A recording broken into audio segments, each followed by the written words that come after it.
Friends, welcome to the channel How to Discover. In this video, I am going to tell you how to make account on WhatsApp business. I mean, how to make a WhatsApp business account. You have to go to the application WhatsApp business and click on the agree and continue button. Now you have to put your number and click on the next button.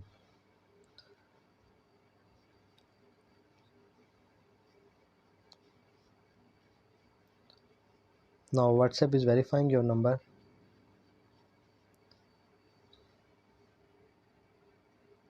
Now you can see that your account is created.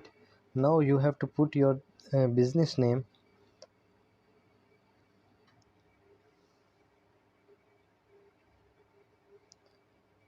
and pick up a category.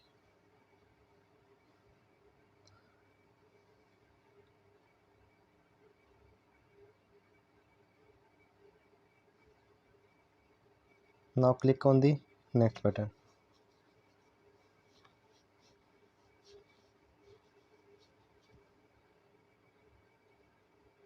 Now your WhatsApp business account is created. Now if you want the advertisement, click on the get started. Otherwise you have to click on the not now. Now you can see that your WhatsApp business account is created. There you see the name of your shop. From there you can manage your business. I hope you like the video. Don't forget to subscribe my channel. Thank you.